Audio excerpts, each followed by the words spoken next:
This show is brought to you by the North Face. Now, the North Face have been my sponsors for the last 8 or 9 years, and I'm really proud to be involved with this fantastic outdoor brand. Now, they've been in the outdoor industry for over 50 years, and they are the premier supplier of authentic, innovative, and technologically advanced exploration apparel for your footwear, equipment, accessories. They've got the best stuff. Now, their lightweight and weather-resistant Flight Series running gear is my absolute favorite. So if you're into trail running, if you're into desert running, if you're into just exploring our mountains, then this is the go-to gear. And it's designed to endure, engineered to help you through the heat, through heavy downpours, or whatever else comes your way, so that you can run no matter what, every day, any weather, any terrain, and never stop exploring. If you'd like to check out their whole range, go to thenorthface.co.nz. Welcome to Pushing the Limits, the podcast that gets deep into the psyche of extraordinary achievers across all genres, cutting to the chase to unlock the secrets of their success, their achievement, philosophies, and motivations. Join us in the quest to find out what makes the movers and shakers of our world tick and what gems of wisdom we can learn from them. Now, over to your host, Lisa Tamati. Well, hi everybody, it's Lisa Tamati here from Pushing the Limits. It's wonderful to have you back, and if you're a new listener, welcome to the show. Today I've got a really big treat in store for you. This is a very inspiring lady, but before I get on to her story, I just want to remind you guys, if you like the show, if you enjoy the content, I so appreciate it if you go over onto iTunes. It's especially important for podcasters, and give us a rating and review on there. Send me a nice message if you like it. That would be fantastic. And give us, of course, a 5-star rating would be just awesome. Because the way it works is that podcasts get exposure through their ratings, and that's the way a show sort of gets discovered and gets more people to listen. And, you know, we love doing the show, love putting a whole lot of work into it, and having valuable people give their valuable insights to you guys. So that would be a really big... I really appreciate that. Now, I'd also just want to say a big ups to my mum today. Now, many of my listeners will know that my mum had an aneurysm 2 years ago and was left in a real bad, severely brain damaged state, and had hardly any higher function. And, you know, we've been battling 2 years now on her rehabilitation journey, and I've just signed a book contract deal for her comeback story, because the doctors are saying it's a 1 in a million, and I've never seen a recovery like this in someone of her age. And today we hit a huge milestone. We got her driver's license back, so I'm just like, woohoo, we did it. Absolutely, mum's just stoked with herself. Her and I have been working on towards this goal for about 8 months now, and nobody believed we could do it. Not even my brothers, not even my father. Basically nobody believed us when I said I was taking for the first time my mum for a driving lesson, and my brothers nearly had a fit at me because she said she can't even drive a mobility scooter or sit up straight. How the hell is she going to drive? But we did it. We got there, and today she got her medical clearance, and we failed the first test, and today we got there. 2 years on her comeback journey, and that was a real milestone at the age of 76 to pass your license again, to be fully fledged license, and independence that means. So congratulations, Mummy, I'm so proud of you, and I had to share that little story with everyone. If anyone's interested in getting the book, let me know. I'll put you on an email on this. It should be out within the next 8 months or so. So I'll keep you posted as we go along. Now, over to today's show. I have a wonderful guest who's been a friend of mine now for a number of years, and we've had the privilege at Running Hot Coaching of coaching this wonderful, inspiring athlete. And her name is Nicola Benzie, known to me better as Gus. Welcome to the show, Gus. How are you? Hello, mate. Yeah, how are you? You good? Good. So Gus is an ultramarathon runner, and a lady who's achieved some massive milestones. Gus, can you give us a little bit of a background how we met, the first time we met? Yeah, it was on the eve of running a half marathon with my daughter, and I came to one of your speeches, and I was just flabbergasted by what you could put the human body through. And I sort of was, didn't know it then, but the seed was sown. The seed was sown, and it was like going for a half marathon, right? Which is a big race, a big event. And then the next time when I saw you, what happened there? Tell us that story. Oh, so yes, so I signed up. I followed your advice and didn't worry about details and signed up for Northburn 50. 50-kilometre race in the mountains. This is a race that Yeah, I so co-founded in the so South Island. Not a little one. Yeah, not a little one. But what happened there? Well, I overcame heaps of fears and got to the start line and really excited and got in 4Ks and rolled my ankle and I was out. Pretty much, I hobbled out the last K and that was me. That was my first ultra. 5Ks in, disaster, DNF, rolled ankle, sprained ankle, and it was really nicely sprained, wasn't it, Gus? It was not a bad. little one. Yeah, it was 3 weeks on crutch. I think it took me to the next year to get back properly, and even then I was with running poles to be able to move properly. Yep.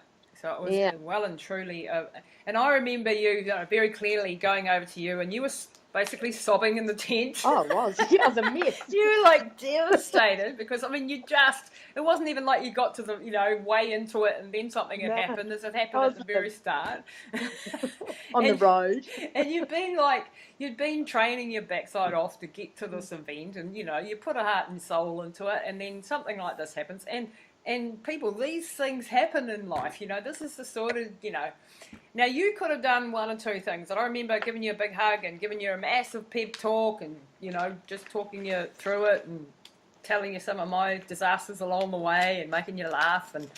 And you've got two choices when something like that happens. You either go, well, that's it. I'm never doing this again. This was humiliating. This was stupid. And I'm not made for this. Or you go, all right, I'm going to get back out there again. And that's what you did, eh, Gus? Yeah, no, I was not going to let this one walk over me. and the rest is history, because you have become an absolute legend in New Zealand ultra running. And tell us a little bit of your journey from that point forward after having that sprained ankle. Not long after that, I think you came, from memory, to one of my women's retreats. I did. Yeah. Yeah. My ankle was still pretty sore and strapped up, and met some of my what I'd call my lifelong running friends there. Mm-hmm. Just actually spent the weekend with a couple of them, and just learnt heaps about looking after your body to be able to do this in an ongoing way. And mobility and all the extra stuff that it takes to run these distances and turn up to race after race. And you had, Neil, these were retreats that I did a few years ago. I did a series of them for women, and then I had just put them on hold while Mum was sick, and we're going to get back into them again this year for men and women. And we had about 20, 25 ladies there up in this beautiful mountain retreat, and poor Neil. My business partner Neil at Running Hot, he was the only bloke. Oh, and my husband. And Hazley. Yeah. And these two are, surrounded by 25 chicks for the weekend. I'm sure they were terrified of us, but we had a ball. But we went through the whole, what it takes, the foundational stuff, technique, drills, mobility, strength workouts. And these are the pieces of the puzzle that are often left out of the equation when you go to, I don't know, many coaches at least leave those parts out of the equation. Mindset as well was a big part of the thing. And what I noticed with you, Gus, was that you just did whatever we said. Pretty much, we said jump, you said how high. And consequently, you never doubted, the programming, you never doubted what we said you needed to do, and you just kept sticking to the plan, even when you had setbacks, even when you had problems along the way. And, you're my dream client. Like, you're the person that when I'm thinking of who's my, who do I want to help in life? What do, with our business, with our coaching, who are the people that we want? And your face is the first one that pops up. Well, if you're going to pay the experts, you might as well listen to them. Exactly. But it's hard sometimes when it goes against, what you think is logic. And look, you want to push harder. My first 100K, and all I kept thinking was like, Neil and Lisa think I can do this. This is ridiculous. I can't do this. I did it though. Exactly. And you went back the following year and you did 100K, and this is not 100K on the road, man. This is 100K in the mountains. Yeah. And the wind. Oh, and treacherous weather conditions and heat and freezing and all sorts. It's a really, really tough event. And the thing is that what I found, and I said this to Mum today when she was after she got her license, I said to her, you know, the most important thing that I can do as a coach, I think, is when you believe in your athlete, or when you believe in the person that you're trying to guide and help, and you say, look, I've been there, I've done it, and I know how to get you there. Give me a hand, come on, let's go, and walk beside them. And when you do that, even when everyone says there's no way in hell Gus is ever going to run 100K, like 100 miles, that's ridiculous, you know. And I'm sure there were naysayers in your friend circle or your family. Yeah. You know, what sort of reactions did you get from people when you said you were going to, you know, be tackling these sort of crazy things? Oh, look, nervous laughter, blank looks as they tried to fathom the distance that I'm talking about. All sorts of like, and why? Why would you want to do that? Which I haven't actually worked out a good answer for. I'm not sure. I'm still working on that one too. I think, I spent half a book trying to answer it, but it's a really, really hard one. Why? And I think people who ask why really don't get it. You know, it's like it's really hard to explain. Another runner or another athlete or someone who has achieved huge things in life or overcome massive obstacles gets it, because they understand that strength comes from struggle. They understand that the more you can push to get through something and go outside your comfort zone, the stronger you're going to be as a person, and the more resilient you're going to be. So there's so many answers to that. But it's hardly ever learning about yourself. I know myself and understand myself so much better, warts and all. Yeah. And it's like when you see your warts, it's like, oh, that's okay. I don't mind that wart. Yeah. It's part of who I am. It's this. Yeah, the self-acceptance is huge. Yeah. And the understanding that, you know, like a few years ago, you were heading to do a half marathon. I mean, we're going to tell the people what you just did last month, and that was something absolutely massive, not one I want to tackle anytime soon, I'll tell you. You would never have thought, if I'd said to you back then, as that lady doing the first half marathon, that you're going to be running 300 plus Ks in a couple of years. What would you have said? You would have said, oh, not a chance. Not a chance. You can't even fathom it. Yeah. But inch by inch, as you go through this journey and you push a little further each time, or quite a lot further each time, you're building up your horizon of what you are capable of. And, you know, Gus, are you a natural athlete? Are you like, you know, one of these 20-year-old stick figure type people? Because people can't see you on this podcast. Yeah. Are you one of those? I'd love to be. I'd love to have talent. Unfortunately, I'm a middle-aged, slightly overweight, short accountant. That really doesn't fit your personality. I don't know how you're an accountant, really. It still gets me. The other thing is I've never, ever really done sports until my 40s. Mm-hmm. It's that's an entire lifetime of not doing sports. And then you've become this ultramarathon, you know, legend, doing some of the toughest races in round. How does that, you know, like, good at partying and drinking. You're good at partying and drinking. You're still probably good at that, but, you know, you got to enjoy life. But, like, did you have talk me through your childhood years and your teenage years in regards to your sport and or not sport, and how you saw yourself, the story you told yourself about yourself. Well, I didn't do sport. We had to learn 2 instruments when we were kids. So there was no room for sport. And then so it just wasn't there. Sports wasn't in my horizon at all. Wow. And then when I was a young adult, I was a smoker and I went out partying, and it went off the rails quite a bit. Yeah, no sport. I mean, my exercise was walking home from the pub. There's a common theme in these interviews that I've been doing lately. I just had Charlie Ingle on, what was it, last week or the week before?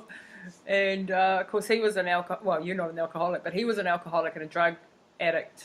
And look what happened to him. He got out of that and he turned his life around and he became, well, certainly one of the top ultramarathon runners ever to have walked the planet. So it's amazing how people can turn themselves around, eh? Yeah. But did you believe that did you feel like you had any talent, ability to be athletic, or did you feel like, oh, I'm just not an athlete and never will be? I still don't, Lisa.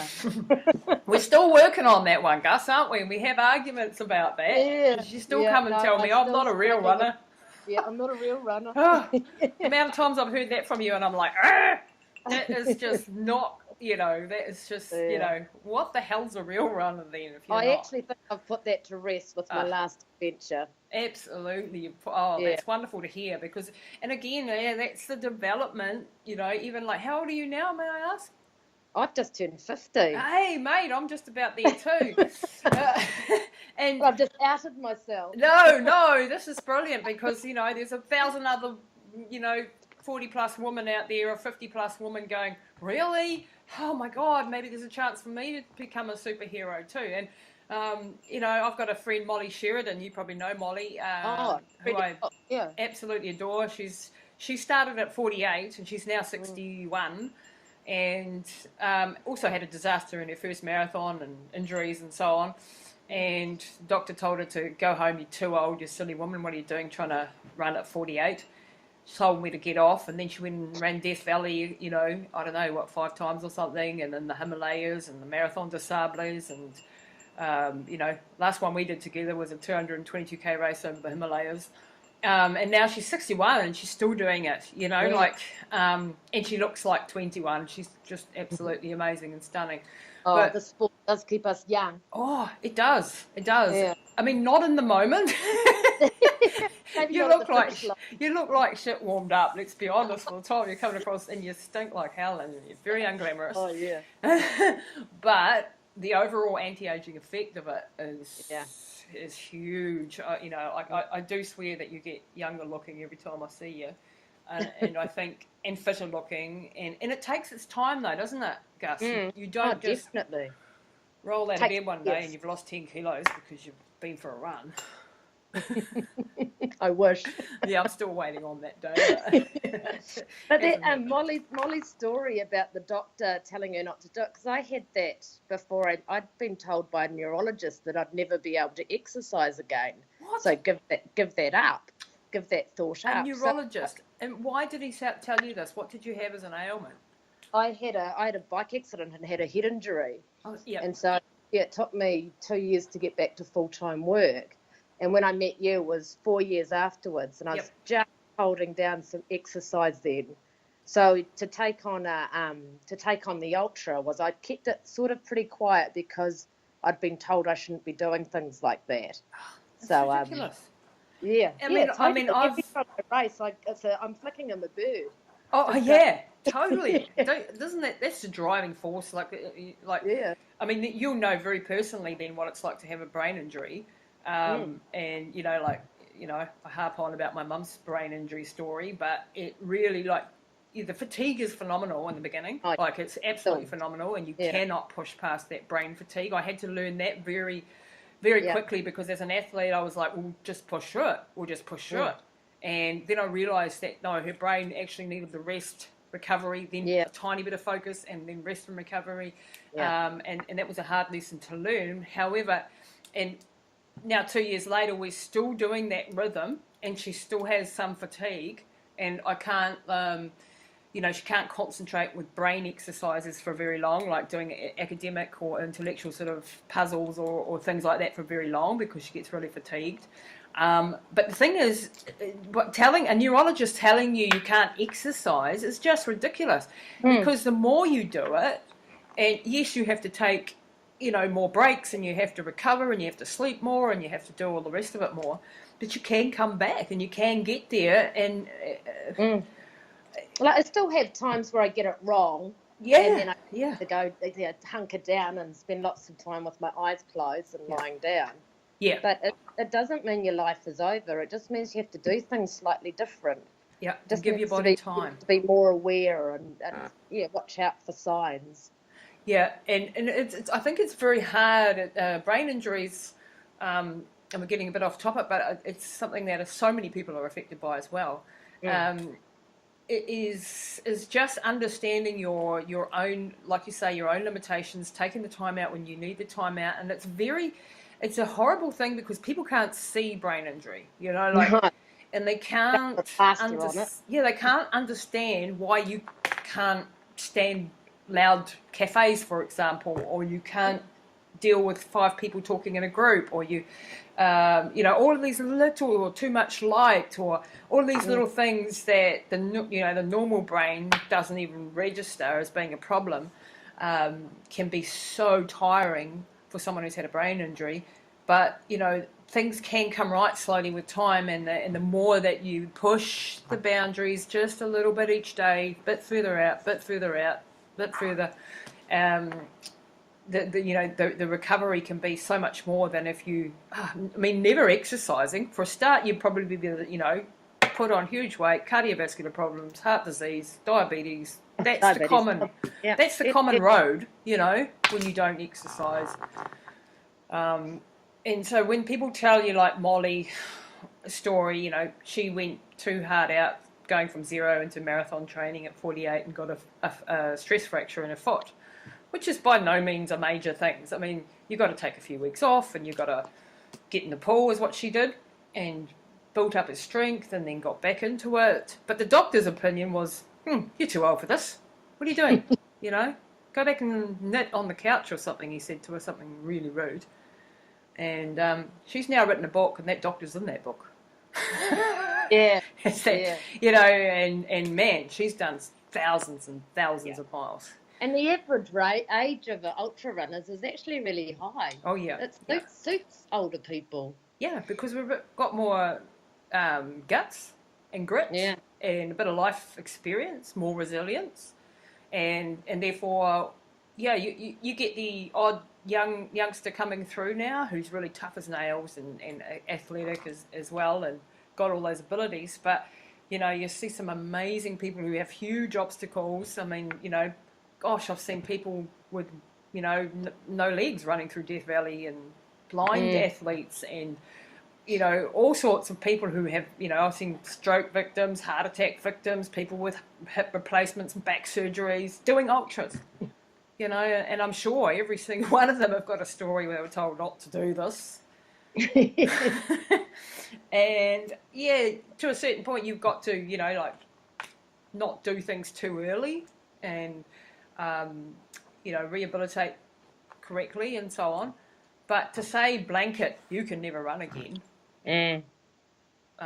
that's, it stirred me on, that's for sure. So let's talk about the big one that you did last year first, which was the Northbound 100. Tell me about, this was 100 miles, people, not 100 Ks. This was 100 miler. And this is a race that I co-founded with Tom Pickney and Terry Davis in the South Island, in Cromwell, just outside Cromwell, over the Northbound station. They've just had it this weekend again, and it's when I set out to design a race, I wanted actually a sister race for Badwater, through which is the one in Death Valley that I'd done, and I was talking with a race director there, and he was setting up a series of races around the world, and I wanted this one to be a sister race for that. But for that, it had to be 135 miles, and the station that we ended up doing it on, the Northbound station, we couldn't quite get that distance out. It was just not quite big enough. It's huge, but it wasn't big enough to we'd have to go around in circles. So it ended up being only 100 miler. You're probably very happy that I never got to no, I'd have to do a longer one. Yeah, maybe we'll still get there with 135 miler. But this race, I wanted it to be the toughest in the Southern Hemisphere, and it is. In fact, when Tom Pickney, who's the owner of the station, first started designing the race with me, and if it had been left to Tom, it would have been even way worse. Because Tom wanted to go cross country the whole way, and I was going, no, bro, we're still got to be able to run parts of it, and not be scrambling up cliffs. Because he wanted rappelling and climbing up cliffs, and I was going, no, mate, we're just, we still want to be on the ground. So you can be thankful that I was not as mean as Tom was. But it's a really tough race, eh? So talk us through the 3 loops there. Well, the first loop, which, nice fresh legs, I travelled with another running hot coachee and had a really good time. We talked our way around pretty much, just holding back because I knew I had a big day ahead of me, a big couple of days. So that was pretty uneventful. Went through, it was cold, it was fun, but I still wanted to. I was feeling my body and going, I actually don't think I've got a 100-mile in me today. I think I might pull out at 50. Yeah. And I still, didn't think I was going to do it. Wow. And got into the 50k mark and had some hot spots on my feet. Looked at them, had a hot cup of soup, changed my shoes, and headed out before I remembered that I was going to pull out. And I was heading up the death climb, and I think I had my first asthma attack walking up the death climb. So that sort of slowed things down for a little bit. But then, that settled down and off I was again. And really hot. And it was still and hot. So you probably haven't had days. Have you seen days like that down here, Lisa? Yep. You see both, eh? You see the extremes. So you can have 30-odd degrees down the bottom and it's dry and it's like really sucking the moisture out of your body, and then up on the top it can be 100-mile-an-hour winds with them and sleet coming sideways at you, and like some of the smaller girls just used to get tipped over, like absolutely smashed over, not able to, people couldn't open the door, from cars, so the crew in cars up there, and unable to get out of the cars and stuff like that because the wind is just horrific up there, eh? Yeah. Well, no wind that year. You were lucky. That was a big one. It was a big plus. It was real hot, yeah. Yeah. So I hadn't planned for that, but that's okay. Just carried on. My got a bit of gastric distress going up there. As you do. Second time. Yeah, it's up getting food and water in, so I thought I'd just park a barley sugar in my cheek and see how that went. And over the next few hours, my system started turning around again. I could start getting water in, and then it started getting dark, and I got to nibble again. So I got over that. So you're talking like this just as there. It's all very simple and easy, So you faced an asthma attack for starters. Yeah. What's it like being an asthmatic runner? It's blimmin' annoying, actually. It's like to go out for a run and not have your lungs. So my range of speed is huge. So if my lungs are good, I can run really fast and free, and it's fun. If I get asthma, my lungs constrict and my speed drops right back, and it's a struggle. Yeah. And then if I have an actual attack, I just got to stop and calmly grab my inhaler. Like the last thing you want to do is have a panic attack on top of it, an asthma attack. Yeah, exactly. But it's a little scary if you got to keep it under control. But I'm pretty lucky. I can still carry on. So I got my asthma under control. It just took a few minutes standing there and having some Ventolin, and then heading off just at a slower pace. Mm-hmm. But I'd say it's just frustrating because you can't do what you want to do. Yeah, your body's letting you down, really. I have exactly the same problem. Some days I can fly, and other days I'm just like a turtle wading through peanut butter. Yeah. Can't breathe. And the other thing is because you can't breathe, your heart starts pumping faster.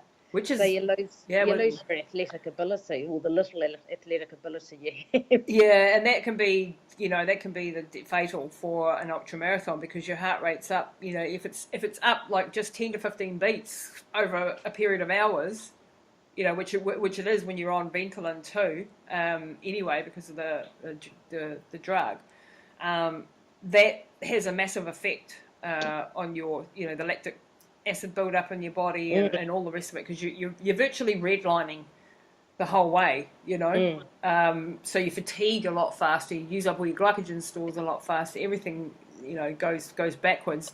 So you overcame that asthma attack, and then you had tummy troubles, which are very, very common on ultramarathons as well. Yeah, but so I had solutions for everything, which is why I could keep going. sort of, parking having that barley sugar there and parking it in my cheek, and when, like, nothing was getting absorbed, but that gave me the Well, it does. glucose It to be goes, able to get some fluid in. yeah. It goes straight through your Yeah, tongue, through your cheek, into your blood yeah. system. Yep. And So this is the preparation is a really important piece of the puzzle, isn't it? And that's why having like good coaches and oh good yeah, systems and good preparation and knowing what to expect and having contingency plans and knowing yeah. what nutrition works for your body and Oh, you've got to just be prepared for anything yeah. and react to it, and it's how you solve that problem when you're out there that gets you through. Yeah. So talk us through the next stage. You're now into the second 50k loop. So for people who haven't, don't know Northburn, you go out on a 50k loop, you come back down into base camp, and psychologically that's really hard. So you've been to the top of this mountain, you come back down again, you go through base camp, and then you have to go back up again on another loop, different area of the station. And then you have to come back down again, and then you have to go back up again the third time, and the third one's a 60k loop.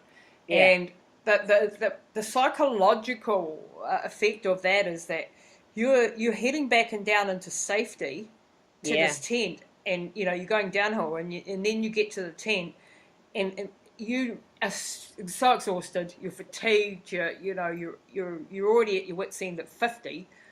And then you've got 110 to go. You forgot to pull out. Okay, you're a bit weird. But the psychological, but we lose a lot of athletes at the base camp because they just can't face it. Yeah. You get in there and it's nice and warm. And Terry made me a hot, sweet cup of coffee, and it was all around other people, and you're out of the wind. It was really nice. And you don't want to go back out, eh? Yeah. Well, I said to Terry, I didn't know if I was going to leave or not, and he goes, "Oh, yeah, bigger men than you don't." And so, cool. But I was really interested in seeing the third loop. I hadn't seen it before, so it was sort of like, I was quite excited about getting out there on that loop. And then the sun came up, and just had this. So we're heading uphill again, and I had Steve, my partner, with me pacing now. Yeah. And which is huge. It was so neat being out there. The sun was coming out. It was the beginning of a new day. It was warming up, and I was heading out through an area I hadn't been before. And I love those hills. They're amazing hills. They are beautiful. And just tipped over climbing up to Mount Horn again. And so when what I find often is athletes, not 80 or 90% of them, if they break, they'll break in the night. And if they can somehow struggle through to the morning, then they come right. Yeah, that pre-dawn stage was pretty hard. Yeah, it was getting cold, pain radiating up through your feet. It was, I just had I had my head down, and I was heading back to transition, and I didn't know if I'd leave again. Yeah. Yeah, I was like, I don't think I can do it. And it's self-doubt. So you have this constant battle going on in your head, eh? I mean, I have this constant battle when I'm doing anything like this, of the devil and the angel, I call them. The one that's saying that you can do it, and the other one's saying, and then you start bargaining with yourself. Well, if I just get to, the 100k, I'll be happy with that. And you start bargaining and trying to find a way out. Well, the other thing is just not look, and I got this from you, is only look at what you're doing then. Don't look at the whole race. Yeah, because whenever I looked at the whole race, that's when I wanted to pull out. Yeah. I just looked at what I was doing in that moment. I was fine. I was quite happy. Yeah. But started looking big picture. That was when I was like, I can't do it. I'm not good enough. I'm not fit enough. All the self-doubt came back. But then it was like, I just have to climb up to Mount Horn. And then I was like, okay, now I just have to climb up to TW. And I was like, okay, now I just have to drop down and do the loop of despair, which is called a loop of despair for a reason. Yeah. So loop of despair is when I had my second asthma attack. Oh gosh. And it was stinking hot, and I don't normally get asthma in the heat, and I just had to take 10 steps. So I'd take 10 steps and then take 10 breaths, and wait for my lungs to recover, and then take another 10 steps, and I was looking up at where I thought TW was, which was I was heading back up to, which I was miles out. It was way higher than what I thought. Yeah. And looking up there and going, I can't do it. I can't make the cut-offs. There's no way. And I thought, well, I can't pull out till I get to TW. So I just carried carry on. So 10 steps and 10 breaths became 20 steps and 10 breaths, then 50 steps and 10 breaths. And Wow. next minute, I was in TW, and I'd forgotten I was going to pull out, and I was getting my cup of soup and heading out to do the water race before I knew it. And this is the inch by inch philosophy, isn't it? It's the bite size. You know, how do you eat an elephant? You know, a bite at a time, as the saying goes. And I think it's one of the greatest lessons of life. If you can not look down, you know, don't look at the 100 miles or the 50 miles or whatever you've got left, but look at just getting to the very next waypoint, whether that's a checkpoint or a power pole in front of you, and getting yourself psychologically through to there, because, like you say, by the time you get there, often you forget. You're like, you've come right again.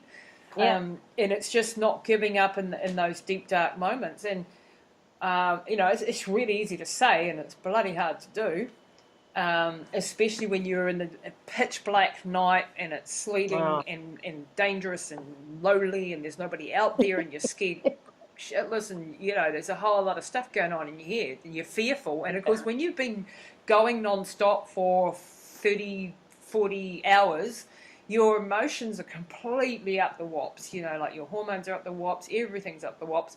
And so you're very fragile, and you're in a fragile state. You know, if somebody looks at you wrong, you start crying, or you know, someone says something to you and you start fighting with them, or, you know, like, you're just not in a reasonable state of affairs. Not at all.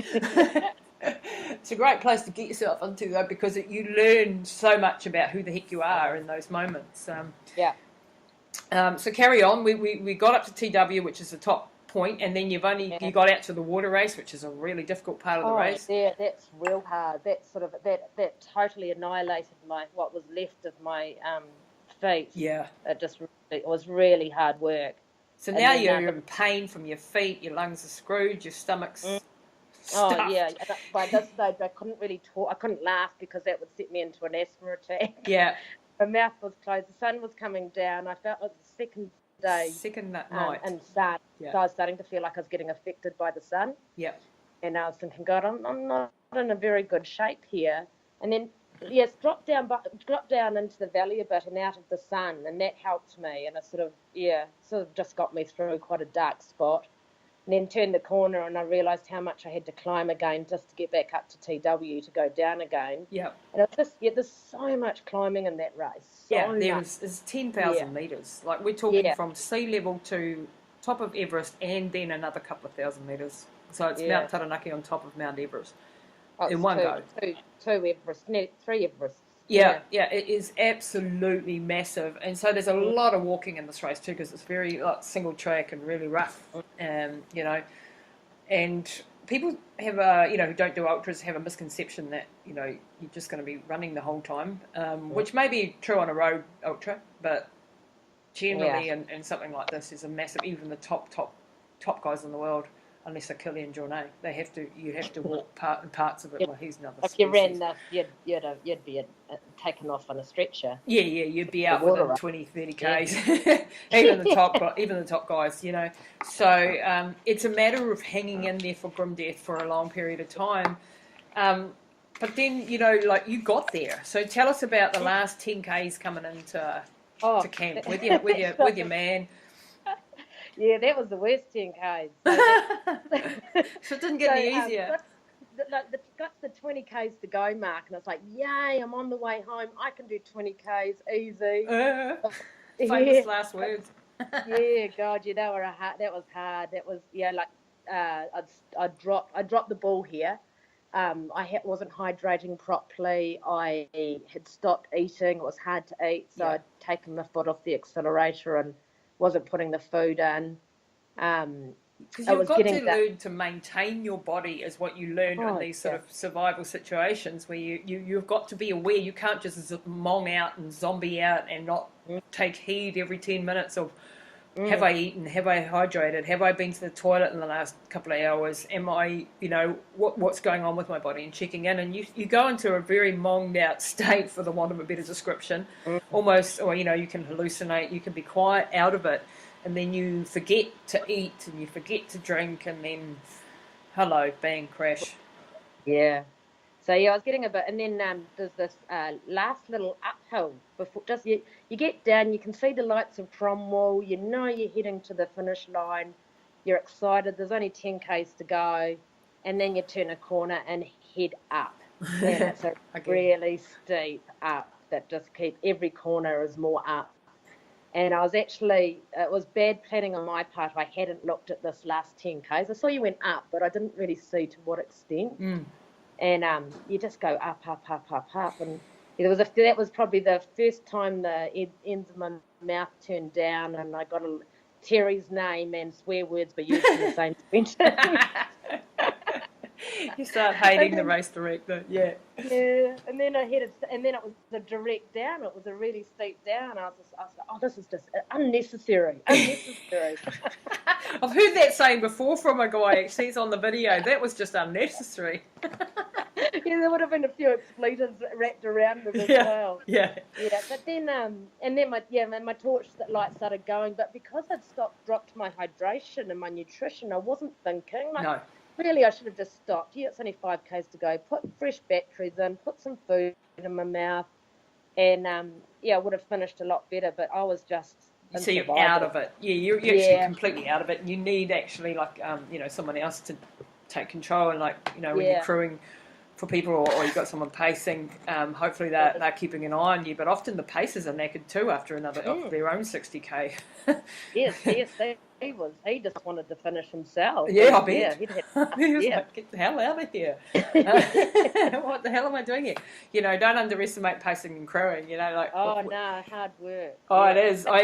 We're heading over to Death Valley again this year to crew for another one of our running hot coaching athletes, Gregor, who's qualified for the Badwater ultramarathon after 3 years of hard work working with him, and he's finally qualified, and I'm going to go over and be crew chief. And actually, I'm actually just quite nervous about that because I know I've run the race a couple of times, but crewing for someone is a big, massive responsibility because you've got their life in your hands basically, because if you get it wrong, they can die, and especially in Death Valley with the heat being as it is, and it might sound dramatic, but No, I'd rather run than I have supported my partner this weekend. Yeah. And I'd rather run than be the responsible one. Yeah, it's pretty hard, to keep an eye on them and to talk to them and tell them the right things at the right time and get abused and get snotted on and sweated on, and it's not a glamorous job. But how did it go this weekend, Northburn? Being a supporter and not... I got FOMO. You got FOMO? I wanted to be out there, yeah. It seemed wrong that I was down the bottom, and I wanted to be out there doing it. But you're definitely hooked. You're definitely addicted. But totally. I'm back next year to do the miler again. Oh, so my after telling how much I suffered, I'm going back for more. You're going to go and do another one. This is the, definition of insanity. Yeah, totally. But let's talk through the big one that you just completed last month, and this is why you weren't running this month, because you're still recovering, and your coaches have said you are not allowed to be doing this one. So you just did what? Tell us about that race. So the New Zealand's first multi-day stage race. And it's a toughie, isn't it? Yeah, 300. Well, it was pitched at 316 kilometres from Mount Oraki to Rome. Yep. And over 7 days, but they were slightly out with their distance. 330 or so. So you'd get to, we're only doing 57 k's today, or 53 k's today, and it would end up being 57, which is when you're tired, when you've already done 3 k's, adding another 4 k's to the end is you can be swearing at the race directors. Don't ever get your kilometres wrong, race directors. You'll be shocked. No, it was that added. It's always going to be hard. Yeah. Multi-day stage races are usually about 250 kilometres. Yeah. So this was massively more. This was longer again. So it was another 10 k's per day, which after doing 50 k's, it makes it difficult. It's hard. Yeah. It's every kilometre that's added on after, big mileage, like 250, say, for a week, every kilometre after that is like twice what it would be normally, because you're just so slow and so knackered that every kilometre hurts. And I've been in races where the last 10 k's and you think, I'm home and hose, I've only got 10 k's to go, and those 10 k's might have taken you 6 hours to get through or something, because you're just totally gone, So it's never over until you actually cross the finish line. So this is 330 Ks it ended up being. There was two versions. There was a supported race and an unsupported. So explain that difference. So I did the unsupported, and that meant I had to carry everything for the week. So all of my food, all of my sleeping gear, all of my clothes that I wanted, everything, my medical kit, everything I wanted for that week except hot and cold water. And a tent. So they supplied the tent. And supported, they had to have all that stuff, but they didn't have to carry. They only had to carry what they needed for the day. And the rest of it was taken from camp to camp for them. So highly preferable. Yeah, that was probably the smart choice to do that one. Well, there's I know it's tougher to do the unsupported version, but there is an argument, I think, like the quality of the running goes down when you're doing the unsupported as opposed to the supported. So it really is what do you want the hard as nails one, or do you want to have a quality run, where you can actually move better? You're not so hindered by a backpack. Well, the other thing with the supported is their food options were so much more. So because we were carrying everything had you're starving. Let's be honest. You've got your 2,000 calories a day. You're expending in excess of 8,000 to 10,000 calories a day. So you're in a deficit of 6,000 odd a day. That's sort of the reality. And then you start, as the week progresses, you don't want the food you do have, and you don't have a choice because that's the only food you have. And your system starts, at the end, the breakfast that I had, my system started rejecting it. And I'd sit there and it would take me a good hour to get as much breakfast in as possible without losing it. So I just quietly eat it and hope it stays down. And when it looked like it would stay down no more, I'd stop eating. Those are all the joys, eh? People wonder, why? What are you doing? For the jet aeroplanes. So, and this race presented also a lot of challenging terrain. What was the terrain like? It was actually. I'll tell you what, the Northburn set me up for the hills. As soon as I got to the hills, I took off.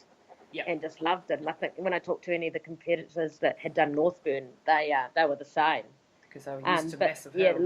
A lot of gravel roads which just shredded our feet, and a lot of hard bike track.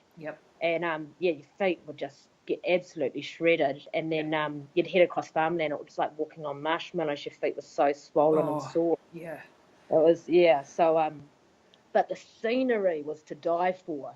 And I think the beauty of being with internationals, because this is a home race for me. And the internationals were just absolutely gobsmacked by the scenery, and it made me appreciate it. Just look around and see how amazing it was. And even though I've driven down the road from Tekapo to Twizel, I don't know so many times, and I just sort of drift off because it's so boring. Now I run it, I see it differently. It's just such a beautiful part of the country. And Michael Sandry, he was a first-time race director. How did he go? I haven't done one of these before, so I can't compare them, but couldn't fault it. His organisation skills were amazing. I would, if I didn't know, I wouldn't have said it was the first time. That was just brilliant. And they were just so passionate.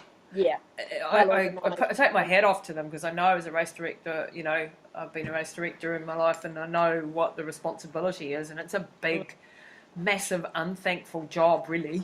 And I take my hat off to him what he pulled off, and to put New Zealand on the map with a really international quality multi-day stage race. He showcased New Zealand beautifully. Brilliant. We got a helicopter ride, a jet boat ride. We had smoked salmon on crackers. We had cheese and wine. We had a wine tasting. Before and after, not on the. No, on it. This was during the race. Oh, okay, but you were unsupported. So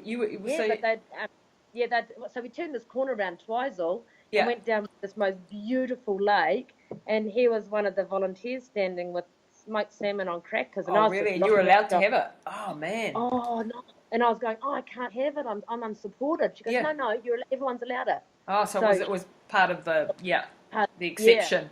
I remember in the Marathon des Sables, when way back in the day, in Morocco running, and this was unsupported, and you've got nothing for the week, and then one day they just decided to give everybody a can of Coke. Oh my God. It was just the best can of Coke I've ever had. We were almost lining up for like 2 hours to get their can of Coke. Yeah, that Smoked Salmon was like that. We just talked about it all day. Was just such a treat. And this is one of the other sides I think that it brings out is the gratitude. Like, you're so much grateful for a bed. You're grateful for a shower. You're grateful that you're not in pain, that you've got, when your feet heal up again, you'll be like, oh my gosh, I can walk without pain. When the muscles recover, you start to really be thankful for everything that you have in life. And the other great thing, I think, that you make friendships beyond what you would ever have in normal life, eh? Yeah. So tell us about that. From strangers to family overnight. It's just, these are people who will be in my life for the rest of my life. Yeah. It's, just... Because you just went to hell and back. Yeah, you do, eh? Because it's just like, wow, we went to some deep, dark, desperate places together. We struggled along, and you help each other, and the camaraderie. Like just share, because you got what was it?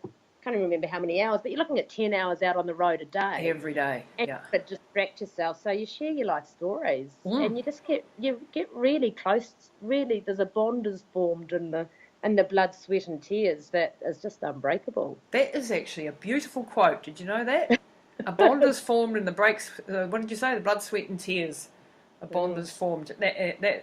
That's an incredible quote. You've got to write that one to me later. Send it to me. I've forgotten it. I've forgotten it already. I'll have to listen to our thing.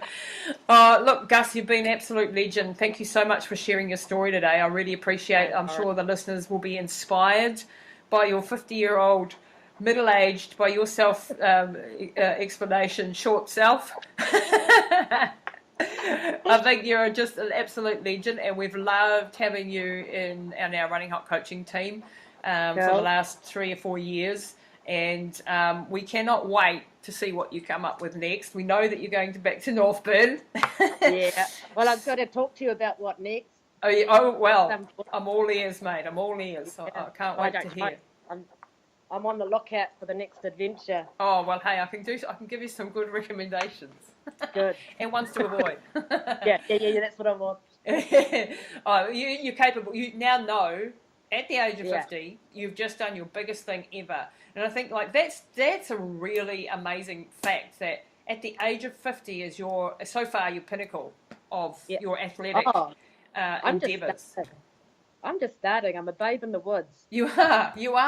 And this is the beautiful thing, like you started at 47, 40,